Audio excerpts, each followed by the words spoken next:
അമേരിക്കയിലെ മിനിയാപോളിസിന് സമീപം ഒരു സ്കൂളിൽ വെടിവെപ്പ് നടത്തുന്നു. 2 കുട്ടികൾ മരിച്ചു.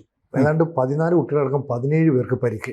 ഇന്നലെ രാത്രി സോഷ്യൽ മീഡിയയിൽ എക്സിലൊക്കെ കണ്ടത് 20 മരണം വരെ എന്നാണ് കേട്ടത്. അപ്പോൾ ഇപ്പോൾ 2 മരണം, ബാക്കി 17 പേർക്ക് പരിക്കേറ്റ് ഹോസ്പിറ്റലാണ്. അത് അനുസിയേഷൻ കാത്തലിക് ചർച്ച് എന്ന് പറഞ്ഞൊരു കാത്തലിക് ചർച്ചിൻ്റെ കത്തോലിക്ക പള്ളിയുടെ പ്രിമൈസിലാണ്, കത്തോലിക്ക പള്ളിയിലാണ് വെടിവെപ്പ് നടന്നത്. പള്ളിയോട് ചേർന്നുള്ള സ്കൂളിൽ രാവിലെ ക്ലാസ് നടന്നുകൊണ്ടിരിക്കുമ്പോൾ ഒരാൾ തോക്കുമായിട്ട് വന്നു, കുട്ടികളെയൊക്കെ ചന്നമനം വെടിവെച്ചു. കറുത്ത വേഷധാരി. ആളെ ആരാണെന്നുള്ളത് ഇന്നലെ പറഞ്ഞില്ല. പക്ഷേ ഇപ്പോൾ അമേരിക്കൻ മാധ്യമങ്ങളിൽ അയാളെക്കുറിച്ചുള്ള വാർത്തകൾ പുറത്തു വരുന്നുണ്ട്. അയാളുടെ ഈ കറുത്ത വേഷം ധരിച്ച യന്ത്രത്തോക്ക് കയ്യിൽ പിടിച്ചിരുന്ന ഇയാളുടെ പേര് റോബിൻ വെസ്റ്റ്മാൻ എന്നാണ്. ഇയാൾ മിനിസോട്ട സ്വദേശിയാണെന്ന് പറയുന്നു. പക്ഷേ ഇയാളുടെ തോക്ക് കിട്ടിയപ്പോൾ തോക്കിൽ ചില കാര്യങ്ങൾ എഴുതിയിട്ടുണ്ടായിരുന്നു. ഒന്ന്, മാഷ അള്ള. 2 എഴുതിയിരിക്കുന്നു, ന്യൂക്ക് ഇന്ത്യ, ഇന്ത്യയിൽ അണുബോംബിടണം, ഇസ്രയേലിനെ തകർക്കണം. അപ്പം ഈ ആളുടെ ഇത് തോക്കിൽ എഴുതി വെച്ചിരിക്കുകയാണ്. പിടികൂടുമ്പോൾ ഇതൊക്കെ കാണണം എന്നുള്ള ഇതായത് എന്നെ എന്തായാലും പിടിക്കും. പക്ഷെ ഇയാളെ പിടിച്ചില്ല. ഇയാൾ വെടിയേറ്റോ സ്വയം വെടിവെച്ചോ വെച്ച് മരിച്ചു. പോലീസിൻ്റെ FBI വെടിവെപ്പിലാണോ അതോ സ്വയം വെടിവെച്ചതാണോ എന്നുള്ള വിവരങ്ങൾ വന്നിട്ടില്ല. വാർത്തകൾ വന്നുകൊണ്ടിരിക്കുന്നേ ഉള്ളൂ. ഏതായാലും നമ്മുടെ നാട്ടിലെ മാധ്യമങ്ങൾ ഈ മിനിയാപോളിസിലെ ഈ വെടിവെപ്പിനെ കുറിച്ച് വാർത്ത പോലും കൊടുത്തതായിട്ട് കാണുന്നില്ല. ചെറിയ വാർത്ത എവിടെയോ ഏതോ ഒരു പത്രത്തെ ഞാൻ കണ്ടു, ചാനലുകളിലൊന്നുമില്ല. കാരണം കൺഫേം ചെയ്തു കഴിഞ്ഞു, ഇത് ഒരു ഇസ്ലാമിക ജിഹാദ് ആണ് അമേരിക്കയിൽ നടന്നത്. അപ്പോൾ നമ്മൾ ലോകത്തിൻ്റെ പല ഭാഗത്തും ഈ ജിഹാദികൾ, മുസ്ലിം തീവ്രവാദികൾ ജിഹാദിൻ്റെ ഭാഗമായി നടത്തുന്ന ആക്രമണങ്ങൾ കേട്ടിട്ടുണ്ട്. അമേരിക്കയിലും ഇത് ആരംഭിച്ചിരിക്കുന്നു. പക്ഷേ അമേരിക്ക ഇപ്പോൾ ചെയ്യുന്നൊരു കാര്യം അറിയോ? ഇപ്പോൾ അമേരിക്കയിലെ സോഷ്യൽ മീഡിയയിലെ എക്സിലൊക്കെ ആളുകൾ പറയുന്നത് അമേരിക്കയിലും മുസ്ലിം ഫണ്ടമെൻ്റലിസം ജിഹാദികൾ വന്ന് അവരുടെ ജിഹാദ് ആരംഭിച്ചു കഴിഞ്ഞു. പക്ഷേ അമേരിക്ക അത് പതുക്കി വെക്കുകയാണ്. കാരണം ലോകത്തെമ്പാടും ഇപ്പോൾ ഇന്നലെയാണെങ്കിൽ ജോർജ് സോറോസിനെ ശരിയാക്കുമെന്ന് ട്രംപ് പറഞ്ഞിട്ടുണ്ട്. സോറോസാണ് ഇപ്പോൾ അമേരിക്കയിലെ കുഴപ്പങ്ങൾക്ക് കാരണം, സോറോസിനെ ശരിയാക്കും എന്ന് ഇന്നലെ ട്രംപ് പറഞ്ഞു. അപ്പോൾ അതോടൊപ്പം തന്നെ ഇസ്ലാമിക ഭീകരതയ്ക്കെതിരായ നിലപാട് ട്രംപ് എടുക്കുന്നു എന്ന് പൊതുവിലൊരു തോന്നലുള്ളപ്പോൾ അമേരിക്കയിൽ കയറി ഇവർ കളി തുടങ്ങി. തീക്കട്ടയിൽ ഉറുമ്പരിക്കുന്നു എന്ന് പറഞ്ഞ പോലെ ജിഹാദികൾ അമേരിക്കയിൽ തോക്കെടുത്ത് കുഞ്ഞുങ്ങളെ വെടിവെച്ച് കൊല്ലുകയാണ്. അപ്പോൾ ഇങ്ങനെ ചെയ്യുന്നതിലൂടെ അവർ സന്ദേശം കൊടുക്കുകയാണ്, ഞങ്ങൾ ഇവിടെയും വന്നു, ട്രംപേ നിൻ്റെ കണ്ണിനു താഴെ, നിൻ്റെ പുരികത്തിന് കീഴെ ഞങ്ങളുണ്ട് എന്നുള്ള സന്ദേശം കൊടുക്കുകയാണ്.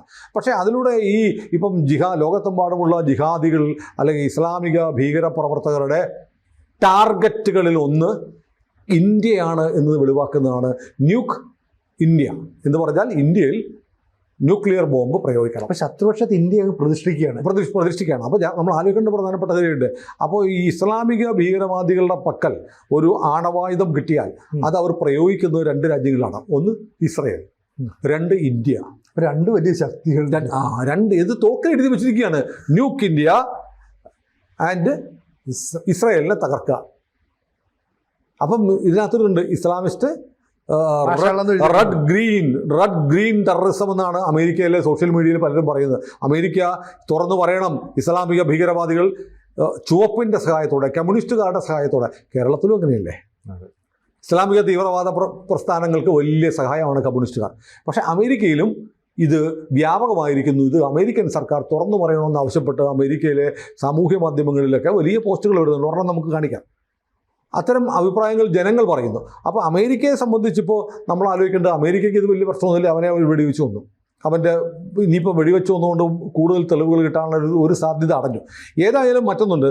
അപ്പം എന്തുകൊണ്ടാണ് ഇസ്രയേലിനെ പോലെ ഇന്ത്യയെ ശത്രുവായി കരുതുന്നത്? ഇന്ത്യയിൽ അണുബോംബിടണം എന്ന് പറയാനുള്ള കാരണം എന്താണ്? കാരണം പല കാര്യങ്ങളും. ഒന്ന്, പാകിസ്ഥാനെ ഈയിടെ ഇന്ത്യ നല്ല പണി കൊടുത്തു. ഇസ്ലാമിക ലോകത്ത് ആണവായുധം കൈവശമുണ്ടെന്ന്, ആണവായുധം ഉണ്ടാക്കിയെന്ന് ഞാൻ പറയുന്നില്ല, അമേരിക്കയുടെ സാധനം എടുത്ത് അവിടെ വെച്ചിരിക്കുകയാണല്ലോ. ആണവായുധം കൈവശമുണ്ടെന്ന് പറയപ്പെടുന്ന പാകിസ്ഥാന് ചുട്ട മറുപടി. അവരുടെ ആണവായുധങ്ങൾ കിരാന ഹിൽസിൽ ഭൂമിക്കടിയിൽ സൂക്ഷിച്ചിരിക്കുന്ന ആണവായുധങ്ങൾ ഉപയോഗിക്കാൻ കഴിയാത്ത നിലയിൽ നമ്മളങ്ങ് കുഴിച്ചു മൂടി. അതാണല്ലോ ട്രംപിൻ്റെയും സൂക്കേടിൻ്റെ അടിസ്ഥാന കാരണം. അതോടുകൂടി ഇസ്ലാമിക രാജ്യത്ത് ആകെ പ്രതീക്ഷ ഉണ്ടായിരുന്ന ആണവ ആയുധം ഇനി എപ്പോൾ ഉപയോഗിക്കാൻ പറ്റും എന്ന് അറിയില്ല. ഇറാൻ്റെ കാര്യത്തിൽ ഇറാനും ഇന്ത്യയും തമ്മിൽ അത്ര വലിയ പ്രശ്നങ്ങളുമില്ല, എന്നാൽ അത്യാവശ്യം ചില സൗഹൃദങ്ങളുണ്ട് താനും. ഏതായാലും ഇസ്ലാമിക ഭീകര സംഘടനകളുടെ അമേരിക്കയിൽ തോക്കെടുത്ത് കുട്ടികളെ വെടിവെച്ച് കൊല്ലാൻ നടക്കുന്നവൻ്റെ പോലും ശത്രുവാണ് ഇപ്പോൾ ആര്? ഇന്ത്യ. പിന്നെ മാത്രമല്ല ഈ മാഷാ അള്ളാ സ്റ്റിക്കർ നമ്മൾ കണ്ടിരുന്നല്ലോ അല്ലേ? കണ്ണൂർ നമ്മുടെ ടി ചന്ദ്രശേഖരനെ വെട്ടിക്കൊന്നതിന് ശേഷം സഖാക്കൾ കൊടിസുനി അടക്കമുള്ള സഖാക്കളുടെ രക്ഷപ്പെട്ട കാറിലും ഒട്ടിച്ചു വരച്ചിരുന്നത് മാഷാ അള്ളാ ആണ്. അതിപ്പോൾ ഈ കാരണം മാഷാ അള്ളാ എന്ന് പറഞ്ഞാൽ ആളുകളങ്ങ് വിശ്വസിക്കും എന്ന് സഖാക്കൾക്കും അറിയാം. കാരണം ലോകത്തെമ്പാടും മനുഷ്യത്വരഹിതമായ നിർദ്ദയമായ ഏറ്റവും ഭീകര പ്രവൃത്തി ചെയ്യാൻ തയ്യാറുള്ളത് ഈ മാഷാ അള്ളാ എന്ന സ്റ്റിക്കർ ഒട്ടിക്കാൻ കഴിയുന്നവർക്കാണെന്ന് CPM-കാർക്ക് അറിയാം. എന്തുകൊണ്ടാണ് അവർ മാഷാ അള്ളാ എന്ന സ്റ്റിക്കർ ഒട്ടിച്ചത്? നേരെ അന്വേഷണം അവരിലേക്ക് അല്ല, ലോകത്തെമ്പാടും ഇത്തരം പണി ചെയ്യുന്ന ആരാണ്? ആളുകളെ കശാപ്പ് ചെയ്യുന്ന പണി ചെയ്യുന്നത് ആരാണ്? അപ്പോൾ സ്വാഭാവികമായിട്ടും IS-കാരാണ്, താലിബാനാണ്, ബൊക്കോ ഹറാമാണ്. ഇത് കേരളത്തിലുണ്ടായിരുന്നു. അത് കേരളത്തിലുണ്ട്. അതേ സ്വഭാവമുള്ള ആളുകൾ ഇവിടെ ഉണ്ടായി. എന്ന് വെച്ചാൽ ഇസ്ലാമിക പോപ്പുലർ ഫണ്ടുകാരൊക്കെ ആണെന്ന് വരുത്തി തീർക്കാൻ വേണ്ടി ചെയ്തത്. എന്നിട്ട് പിന്നെ RS-കാർ പോയിട്ടോ അല്ലെങ്കിൽ പോപ്പുലർ ഫണ്ടുകാരെ പിടിച്ചോളുമല്ലോ എന്നൊക്കെ പറയുന്ന തരത്തിലുള്ള ഒരു നീക്കം. എന്തായാലും ജയ് ശ്രീറാം എന്ന് എഴുതി വെക്കാതിരുന്നു നന്നായി. ജയ് ശ്രീറാം എഴുതി വെച്ചിട്ട് ആരെയും നമ്മുടെ നാട്ടിൽ വെട്ടിക്കൊല്ലാറൊന്നുമില്ല. അത് മാത്രമല്ല, നമുക്ക് വിമാനത്താവളത്തിൽ പോയിട്ട് ജയ് ശ്രീറാം വിളിച്ചാൽ ഒരു വിമാനവും ഒരു പോലീസും ഓടി വരത്തില്ല അല്ലേ? ഒരു വിമാനവും നിലത്തിറക്കത്തില്ല. അതേസമയം അള്ളാഹു അക്ബർ എന്ന് വിളിച്ചാൽ എന്ത് സംഭവിക്കുന്നുള്ളത് ആലോചിച്ച് നോക്കി അറിയാം. അപ്പോൾ ഇതൊരു എന്തുകൊണ്ടാണ് ഇങ്ങനെ രണ്ട് മതവുമായി ബന്ധപ്പെട്ട് രണ്ട് ദൈവനാമങ്ങൾ പറയുമ്പോൾ, അല്ലെങ്കിൽ ദൈവികമെന്ന് വിശ്വസിക്കുന്ന രണ്ട് നാമങ്ങൾ പറയുമ്പോൾ രണ്ടിനും രണ്ട് റിയാക്ഷൻ ഉണ്ടാവുമെന്ന് ആലോചിക്കണം. അപ്പോൾ ഏതായാലും ഭീകരവാദത്തിന് മതമില്ല എന്നൊക്കെ പറയുന്നവരുണ്ട്. പക്ഷേ ഭീകരവാദികൾ അമേരിക്കയിൽ ഇന്നലെ സ്കൂൾ കുട്ടികളെ, ചെറിയ പിള്ളേർ പഠിക്കുന്ന സ്കൂളാണേ, വലിയ കുഞ്ഞുങ്ങൾ പഠിക്കുന്ന സ്കൂളാണ്, ആ സ്കൂളിൽ അവരെ മെഷീൻ ഗണ്ണിന് വെടിവെക്കാൻ ഉണ്ടാക്കുന്ന വെടിവെക്കുന്ന യന്ത്രത്തോക്കിൽ മാഷാ അള്ളാ എന്നുള്ള സ്റ്റിക്കർ അല്ല, എന്താ എഴുതിക്കുന്നത്? അള്ളയെ വാഴ്ത്തുക എന്ന സന്ദേശമാണ്. അതാണ്. അപ്പോൾ അയാൾക്ക് ലക്ഷ്യം വളരെ കൃത്യമാണ്. ഈ സന്ദേശം അല്ല, കുഞ്ഞുങ്ങളുടെ നെഞ്ചത്തേക്ക് തലച്ചോറിലേക്ക് വെടിയുണ്ട കയറിയാലാണ് അള്ളാഹു വാഴ്ത്തപ്പെടുന്നതെന്നല്ലേ അർത്ഥം? അതെ അതെ അതെ. കുഞ്ഞുങ്ങളെ കൊല്ലുന്ന വെടിവെക്കുന്ന തോക്കിൽ മാഷാ അള്ളാ എന്ന് എഴുതി വെക്കുന്നത് എത്ര ഭീകരമാണ്. ക്രൂരതയുടെ പര്യായമാണ് ഞങ്ങളെന്ന് സ്വയം ബോധ്യപ്പെടുത്താൻ ആൾക്കാർ.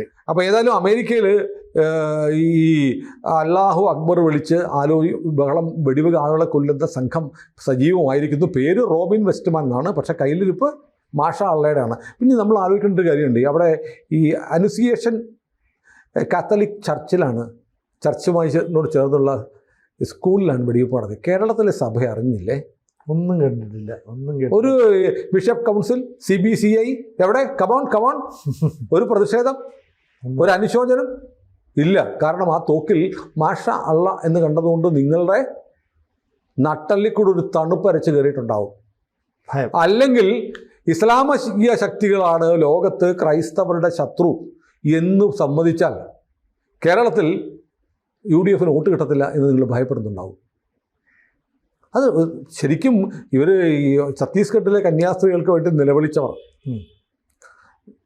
ആഫ്രിക്കൻ രാജ്യങ്ങളിലെ പള്ളികളിൽ കുർബാന കൈക്കൊണ്ടുകൊണ്ടിരിക്കുന്ന ആളുകളെ തീവ്രവാദികൾ വന്ന് ചന്നം പിന്നം വെടിവെച്ച് വീഴ്ത്തി 10-70 പേരെയൊക്കെ കോങ്കോയിൽ അല്ലേ? അതെ. അതിനു മുമ്പ് നൈജീരിയയിൽ കൊലപ്പെടുത്തിയിട്ട് ഇവിടെ ദീപിക പത്രത്തിൽ ഒരു വാർത്ത പോലും ആയിരുന്നില്ല. ദീപിക എഡിറ്റോറിയൽ എഴുതാൻ മറന്നുപോയി. ആ ദിവസം എഡിറ്റോറിയലില്ല.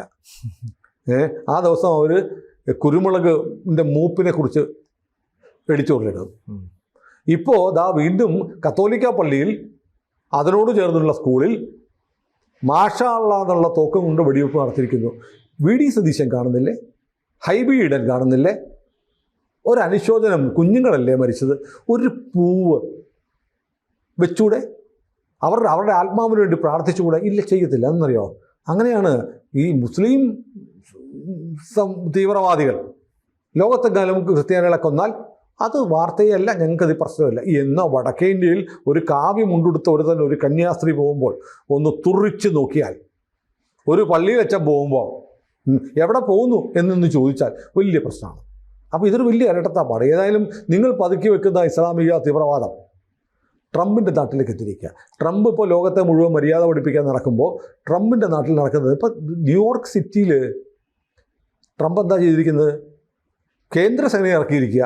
അവിടുത്തെ കലാപനക്കാൻ ന്യൂയോർക്കിൻ്റെ ചരിത്രത്തിൽ ആദ്യമായി ഫെഡറൽ പോലീസിനെ മാറ്റിയിട്ട് സെൻട്രൽ സേനയെ വിന്യസിച്ചിരിക്കുക, വേണ്ടി വന്ന പട്ടാളത്തെ ഇറക്കുമെന്ന് പറഞ്ഞിരിക്കുക. അപ്പം ചുരുക്കം പറഞ്ഞാൽ ഇപ്പോൾ UK സംഭവിച്ചതുപോലെ ഫ്രാൻസിൽ സംഭവിച്ചതുപോലെ അമേരിക്കയിലും പതുക്കെ ഈ ഇസ്ലാമിസ്റ്റുകളുടെ ഒരു നിയന്ത്രണത്തിലേക്ക് വരുന്നു. അവർക്ക് അവിടെ എന്തും ചെയ്യാവുന്ന ഒരു കാര്യത്തിലേക്ക് വരുന്നു. ട്രംപ് ഇപ്പോഴാണ് അത് തിരിച്ചറിയുന്നതേ ഉള്ളൂ. അങ്ങനെ ട്രംപിന് ഇതൊക്കെ അറിയാം. ട്രംപിന് പ്രാന്തായി പോയി, ഇപ്പം എന്ത് ചെയ്യാൻ പറ്റും? പക്ഷേ UK ചില മാറ്റമുണ്ട് കേട്ടോ.